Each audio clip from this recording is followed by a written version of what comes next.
Et ces 7 sceaux, comme vous le savez, sont simplement la manifestation des 7 anges des 7 églises. Mais il y a 7 autres sceaux qui sont au dos du livre. C'est en dehors de la Bible. Remarquez, nous allons y arriver dans un moment. Maintenant, avant de commencer ceci, êtes-vous fatigué? Aimeriez-vous vous lever ou changer de position? Écoutez attentivement. Le 7e ange d'Apocalypse 10:7 est le messager au 7e âge de l'Église. Voyez-vous, maintenant observez. Au jour, observez ceci, mais qu'au jour de la voix du 7e ange, quand il sonnerait de la trompette, le mystère de Dieu s'accomplirait.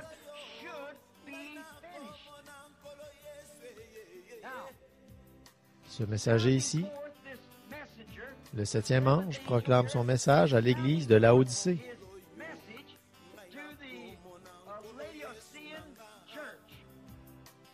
Remarquez son genre de message.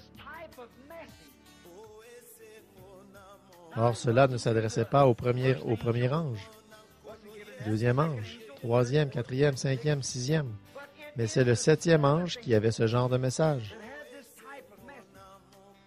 Qu'était-ce? Remarquez son genre de message. C'est d'accomplir tous les mystères de Dieu qui sont écrits dans le livre.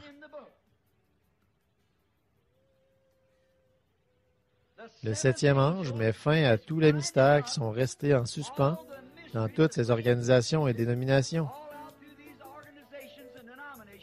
Le 7e ange les réunit et met fin au mystère entier. C'est ce que dit la Bible.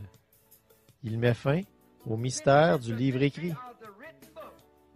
Maintenant, relevons quelques-uns de ces mystères. Si vous voulez, vous pouvez les inscrire. Premièrement, je prendrai ce que dit Scofield ici, dans Matthieu 13.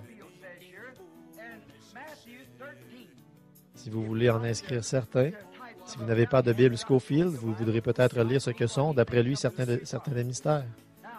Maintenant, au verset 11, Jésus leur répondit, parce qu'il vous a été donné, c'est-à-dire à ses disciples, parce qu'il vous a été donné de connaître les mystères du royaume des cieux, et que cela ne leur a pas été donné.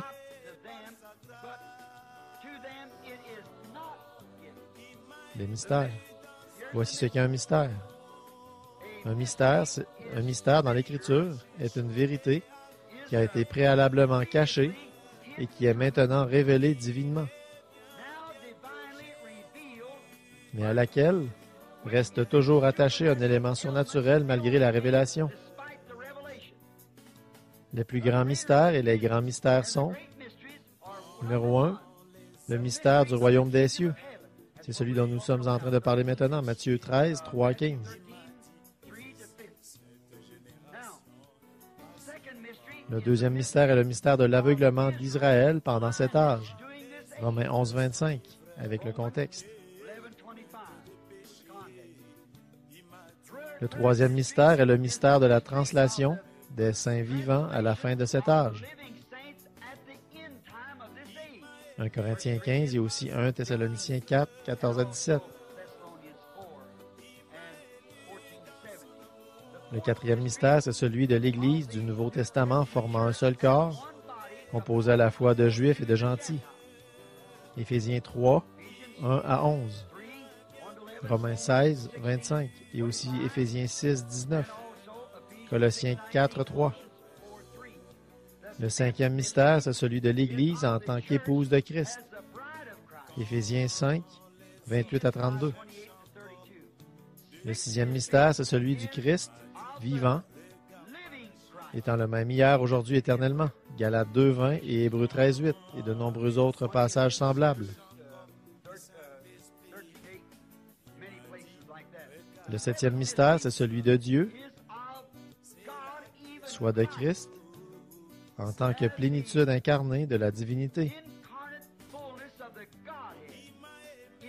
en qui toute la sagesse divine et la divinité sont restaurées à l'homme. Le neuvième mystère est le mystère de l'iniquité mentionné dans 2 Thessaloniciens, etc. Le 10e mystère, c'est celui des 7 étoiles d'Apocalypse 1, 20.